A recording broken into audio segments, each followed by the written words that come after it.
good vibrations give me. Hello, everybody. It's Hummingbird Jewel, and this is Solutions, a book review show for mind readers. It's my 10th show. I'm so excited today. I have author Brian Meeks with us. And my mission statement is to teach love by being an example of love. And what better way than to promote authors and find out what's behind their books? What makes the books tick? Why did they even write them? So the book today is Mastering Amazon Descriptions. But before we get started, every show has a cause. I so believe in the spiritual principle of tithing or service. And Brian's cause was Friends of the Nairobi National Park. And they're in Kenya, Africa. And I've been there, haven't been to the park, but I've met the Kenyan people. Beautiful cause. I read over their gorgeous website. They have a little store. So if you don't really want to donate money, you can buy something, for a gift from Africa and help support them. Basically, they're supporting their national park, the flora, the fauna, the migratory paths. So it's not just about the animals. Beautiful cause. Thank you so much. So let's talk about Brian. He's a full-time author and he lives in the Las Vegas Strip. He's a graduate. He's a graduate of Iowa State University with a degree in economics, and you'll find out why that's kind of important. But he's written 19 novels across 6 genres under his name and the name Arthur Byron. It's Byrne. It's a Byrne. Okay. Spelling of Byrne.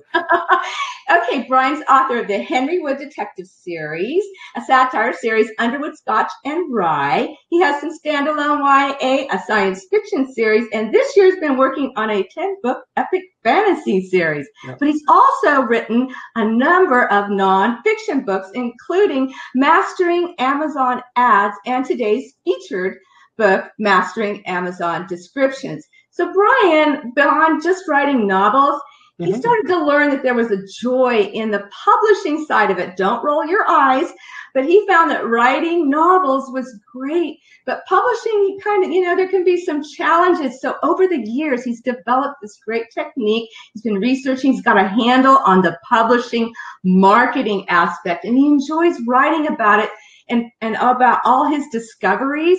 And he wants you to discover the joys about publishing, and he wants to help people realize their own dreams. Additionally, there's more. He's a speaker at authors conferences, and he has his own course on ads management and analysis. Analysis is so important, I found out, including the art of copywriting for descriptions and back matter. So he also has a website called extremelyAverage.com. You can download a free book and get on his email newsletter list. He has 2 great Facebook groups, which all these links will be below, either in the Facebook or if you're watching YouTube in the descriptions below. So without any more, I had to look you up because he gave me this little tiny biography. I'm like, there's a little more to this guy. Welcome, Brian. How are you? I'm doing great. It's wonderful to be here. It is. You're such a giving person. When I messaged him on Facebook, he's like, what can I do to help you? And I was so surprised because I usually help other people. And I thought, okay, this guy has a very kind heart. And you really enjoy helping authors, right? Yeah, absolutely. Working with authors, they're the best people in the world. They have rich imaginations. They're generally kind. It's a group of people that I love being around. Yeah. Well, first of all, I'd like you to tell me about your memories. Let's go back to childhood of Mrs.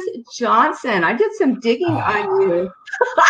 What were your thoughts about writing when you were a child? Well, when I in 8th grade, Mrs. Johnson, who I just refer to as the devil, she beat any love of writing I could possibly have out of me. She totally made me hate writing with a white-hot passion. As such, I avoided it for my life up until age 42. And then on January 2nd, 2010, I wrote a blog post, and it got lots of beautiful comments, a lot of people telling me they hadn't laughed so hard in years. It was the best thing they had read. And it's amazing how external validation can change one's perception of a subject. And so I went from hating writing because of Mrs. Johnson to all of a sudden, wow, they kind of like my sense of humor. So maybe I'll write another post tomorrow. And I did. And I wrote blog posts every day from January 2nd, 2010 through March 26th, 2016. And so that's where I got my start writing. And in fact, wrote 7 of my novels as blog posts, one chapter at a time. Yeah. So I got to tell you the truth. When I didn't know how many books you'd written, but I realized you'd written more. And so I let the authors choose their books, people. I choose the authors divinely. Like, I don't read their books first and then get a hold of them.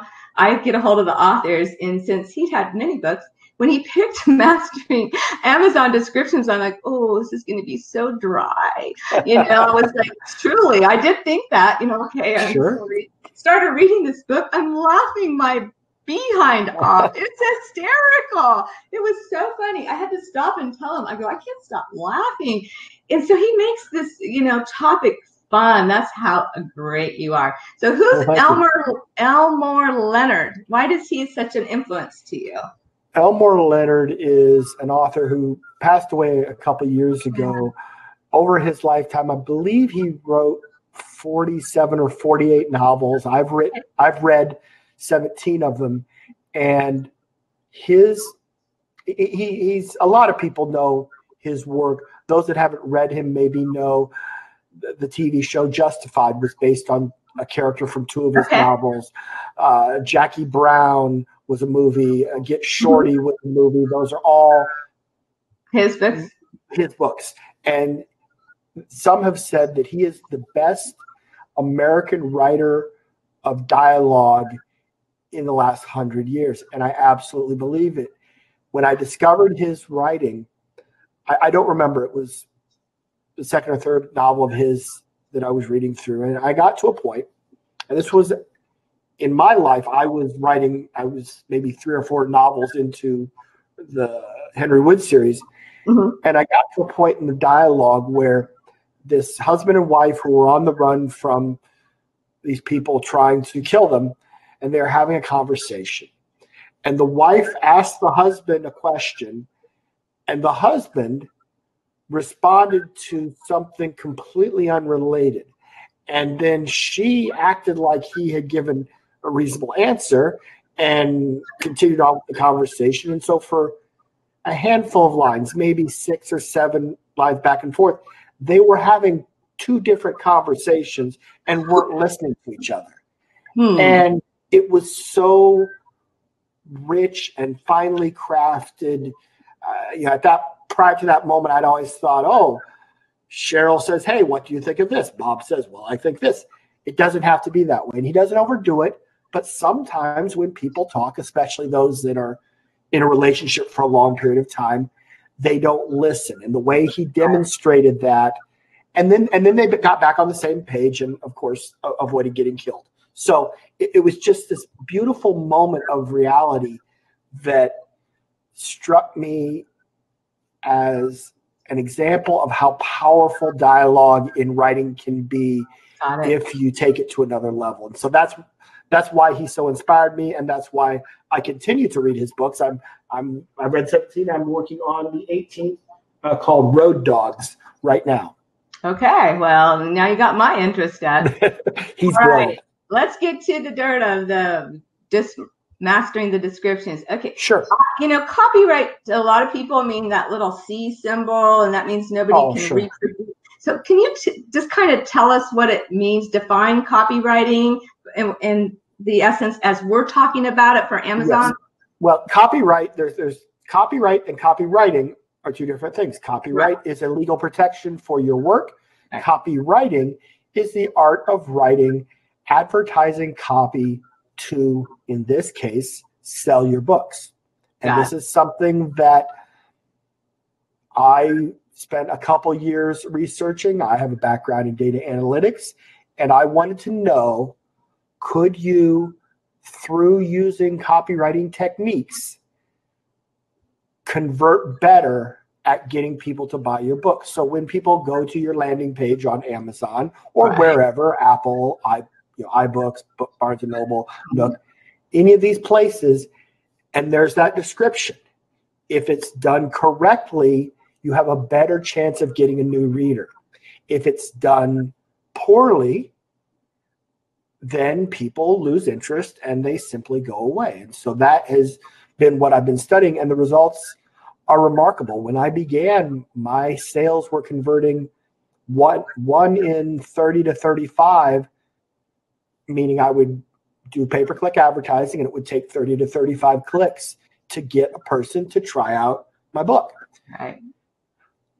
My first attempt at copywriting got it down to 1 in 10 to 1 in 12. And now I've improved it further down to 1 in 8 to 1 in 10. And you don't need a master's degree in mathematics to know that you'd rather pay for 8 or 9 clicks to get a new reader than pay for 30 to 35. And so that's the gist of the power of copywriting. Does that make sense? Yes, and you call it Amazon descriptions. So Amazon descriptions is copywriting. And so the consequences for having it not written well can just, your book can just go to the bottom, right? It's beautiful, wonderful book can just like sink down. Well, again, one can't assume that there are certainly books out there that are selling hundreds and hundreds, even thousands of copies a day with bad copywriting. But the question isn't, can you sell a book with bad copywriting? Yes, I did it for years. For 6 years, I had terrible copy, and I was still selling lots of books. The question is, how many missed opportunities are there in that time period? And when I finally got a handle on the copywriting, I went back and looked at the previous 12 months because I keep a lot of data, and I knew how many paid clicks I had, for which books and so forth. And then I looked at the old conversion rate versus the new, and I was able to recalculate what would have been if I had done it 12 months earlier. I left $60,000 worth of sales on the table. And people always say, ouch. I looked at it like, wow, thank goodness I didn't wait to learn copywriting for 5 more years. Right. That's a good way to look at it. I could cry over spilt milk, or I could say, you know what? I'm going to do this for 20, 30, 50 years. It's good that I learned it now. Because you're going to teach other people, or guess what, people, if you don't want to do it, he'll do it for you. It's a service he offers, and we'll talk about that later. Let's talk about the first goal. Can I give you props right there? Because I want everybody listening to know what she just did is a copywriting technique called an open loop. And that's incredibly powerful. We'll get to that later. And so you are learning copywriting. And copywriting isn't necessarily just Amazon book descriptions. It could be emails to fans. It could be your newsletter. Anytime you want to interact with people and have better success, copywriting techniques will be more engaging. It'll be easier for them to connect with you. So sorry to interrupt. I just had to give you the props for doing great. I just want you to know, I actually read your book and I'm using it already. I already saw like one Facebook post. I was getting, I'd get attention with my pictures, right? But I wasn't writing correctly. So I wasn't getting comments. And so when I used your techniques, 47 comments. It works. It works. It absolutely works. That's a great way for your listeners to try it out. Next time you're doing a post, and it can be about your puppy. Right. Doesn't matter. If you do proper copywriting, and that's what we're going to talk about, more people are going to read it instead of just ignoring it and clicking like and moving on. And it's so easy too. Once you figure it out, you're like, oh my gosh, but you don't know what you don't know. So let's talk about the first goal of copywriting. Is called the hook. What's that? Yes. Well, this is not an original idea of mine. I want to give credit where credit is due. Joseph Sugarman wrote a book called Adweek, and it focuses on print copy in the 60s and 70s, where they were selling digital watches through magazines and newspapers. And he is considered one of the foremost experts on the art of copywriting. And Sugarman said, the goal of the first line is to get the person to read the second line. And the goal of the second line is to get them to read the third line. And the third line is to get them to read the first big paragraph. So you're trying to hook them with the opening bits, and then you get into the meat of the story. And for him, it was a story about digital watches or these products. His clients were hiring him to do the copywriting so that they would sell, and he was a master at it. Well, I looked at the state of the consumers in the modern digital age. And what's happened since the advent of Facebook is that we have very short attention spans. Oh, yes. We scroll and scroll and like and scroll and like and like and love and scroll and angry face and it's just bang, bang, bang, bang, bang. True. It takes, because I realized that, now again, my research went through several iterations. I didn't start out doing this, but when I switched from an opening hook to a short opening hook, and I try to keep it between 4 and 6 words, and if you have a word that is 10 letters and there's a synonym for it that's shorter. 4 letters, go with the shorter one, because you're looking for the least amount of space, so that when a person, in the case of authors, go to your book description, it's so short that they see it before they have a chance to make any other decisions. Are they going to hit read more? Are they going to click away? And they see that first line. In my book, Henry Wood Detective Agency, the opening line is Henry knew one thing, ... I misuse ellipses all the time because nobody is going to see Henry knew one thing, which is only 4 words, and stop reading. We as a species are too curious, has to go to the next line, which that was the goal of the first. And the next line is, again, an incorrect use of the ellipses, ... dames were trouble, 3 words. And that is not only a hook in that it finishes the first hook, but they're going to go on to the next line. It also, that one word dames, informs the reader that this book in question is not a contemporary mystery, because we haven't used the word dames since the 50s. I mean, dame, check out that dame. That, that's not a word that's part of modern language. So it speaks to the age of the book. And then the third line is, would this client be the exception? ? Again, now we're to the point, will they click read more? And they do. And they get into the description, which is the point of the hooks, is get them to click read more. It does very, very well. And so I hope that makes sense to people. Keep it short and just focus on getting their eyes to the next line before they click to another ad. Got it. Now I'm going to jump to the end. CTA. Why is that so important? Well, the CTA is an interesting thing. My belief on the CTA stands for call to action. That is simply me asking you to buy my book. Right. And here's the thing about it.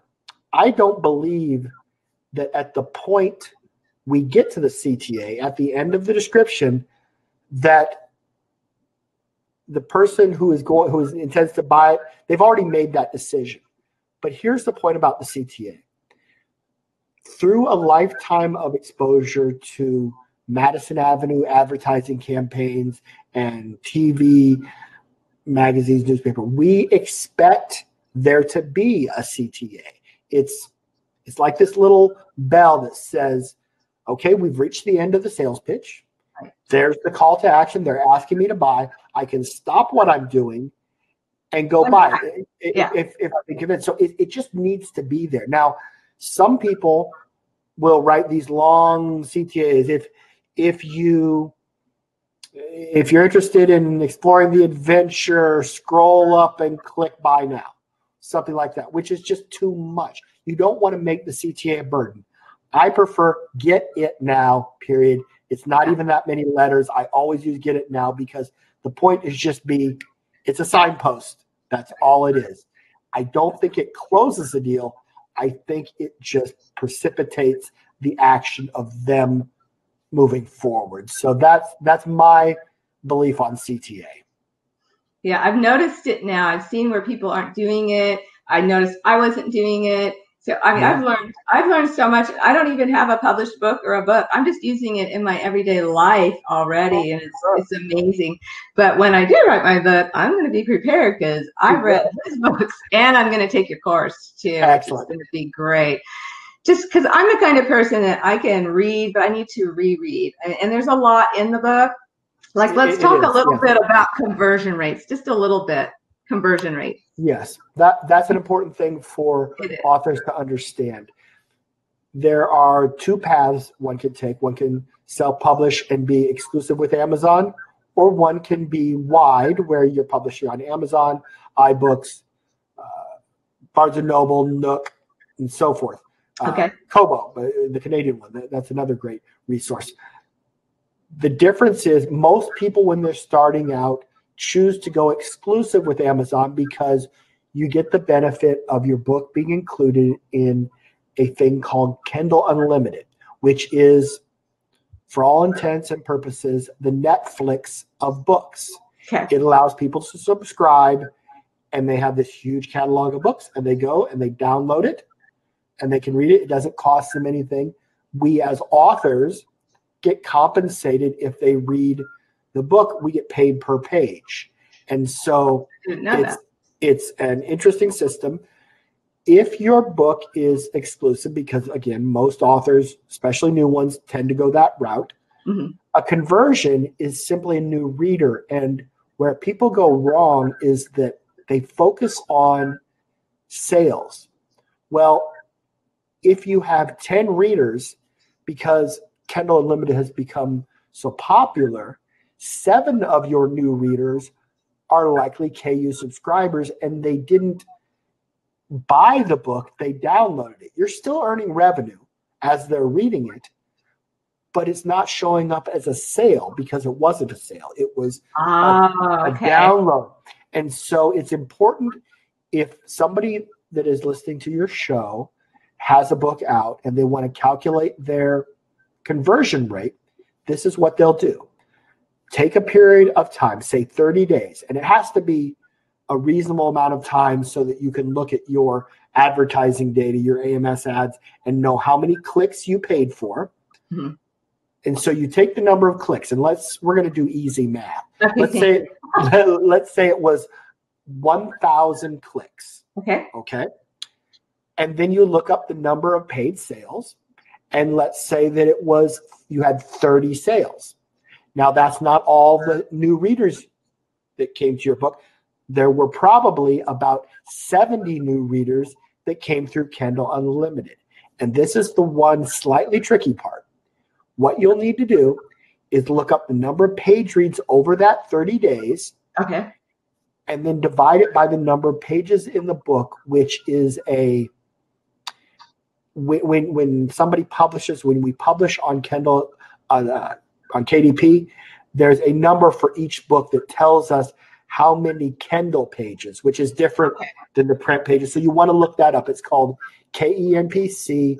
It's found on the bookshelf. You click promote and advertise and scroll down a little bit. It'll say, Henry Wood Detective Agency, KENPC version 3.0, 303 pages. Then you know how many pages. You got to know how many pages. And so what you do is you take all the page reads and you divide it by the number of pages and then round up, because you can't have half of a download. I mean, there are no half humans. And so you round it up to the next whole number, and that's the least number of possible people that downloaded your book. Now, it's certainly possible there are more people. You could have 20 or 30 people that have only read half the book, and so they're only contributing a partial, and they will continue to read. But for the sake of a reasonable conversion rate calculation, you take, let's say the number is 70 and 30, you add those two together to get 100, and then you simply take the clicks divided by 100, and that is your conversion rate, which is 1 conversion for 10 clicks. So 1 in 10. And this is all in his book, all in his courses. Yep. So you don't have to memorize this part of it. Yep. But there's a lot of great information in just this one book. I haven't read the other ones yet. Okay, so what is your fascination with guinea pigs? Well, that's a great question, because part of my brand, people that follow me, I have these 2 groups on Amazon or on Facebook, and they all know that I love guinea pigs. I've never owned a guinea pig, but that's what I was wondering. Do you have 10 of them or something? I do not own any guinea pigs, but when I was starting as an author and I had published my first book, Henry Wood Detective Agency, at that point, there wasn't such a thing as AMS ads, and this was in 2012. Okay. I had a bunch of Twitter followers, and prior to publishing my book, I had seen a Twitter handle on and followed it because the Twitter person's name was Biggius Piggius, and it was a picture of a guinea pig. And the guinea pig's real name was Billy.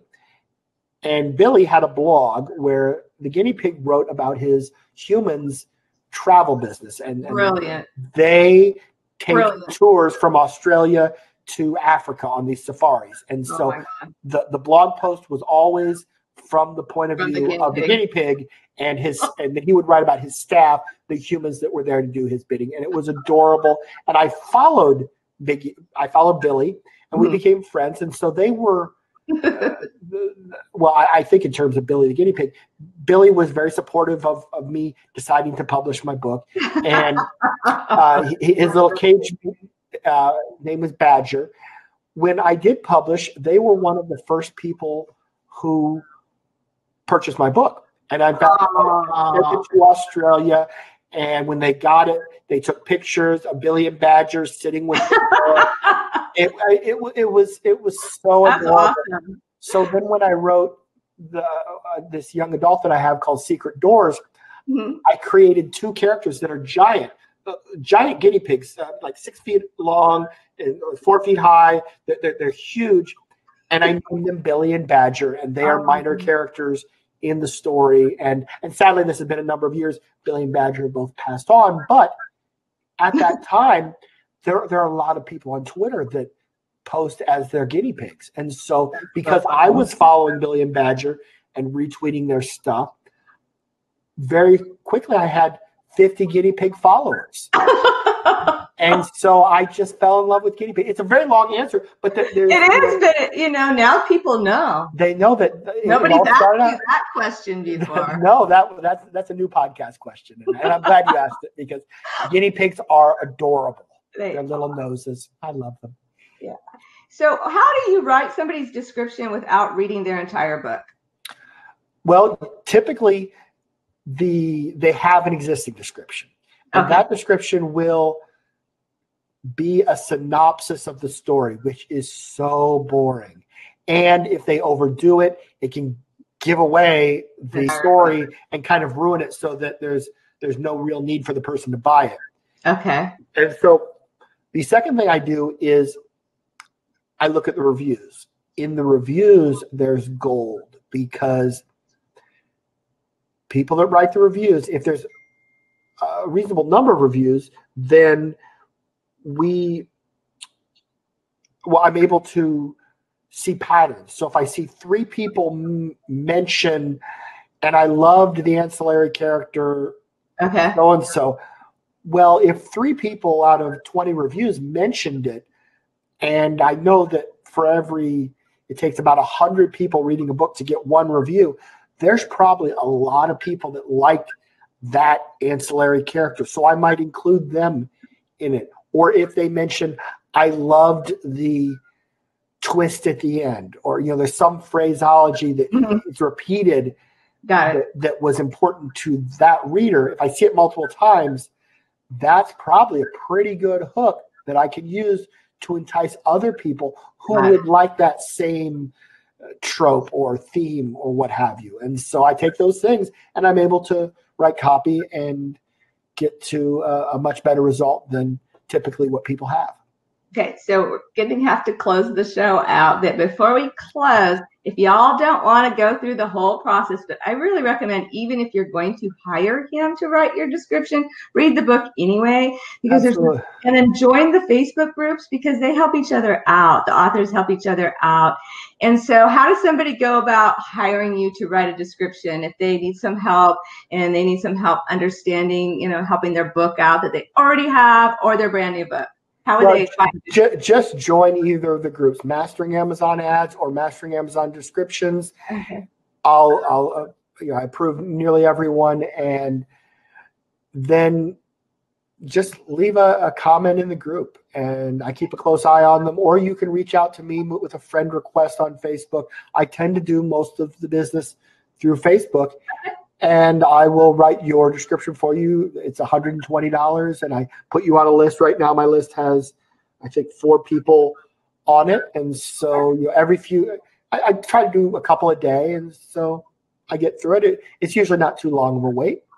It's a great service because it has great impact, especially if you're new at it, and then you can get some practice after, a while. But if you're brand new. It is. I want people to try to learn the skill themselves. I can tell. But if you have a new launch coming up, I don't need to have an existing one. That's a question I often get. If it's a new book, then I will ask them to write a synopsis. And often, if it's not enough information, I'll get on a Skype call with them or Facebook call, something like this, and we just talk it through. So it depends on if I can come up with really some good hooks from what they've given me. And if not, I keep probing questions until I get material that will make solid copy for the description.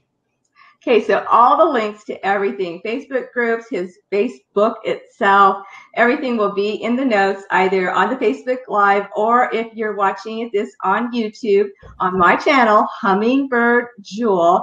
Please subscribe to my YouTube. And thank you so much for coming onto the show. It's delightful to have you. Subscribe to our YouTube and hit like on this video. We love the likes. We like that. So, hey, thanks for having me on. It was a delight getting to know you. All right. Bye. Bye, everybody.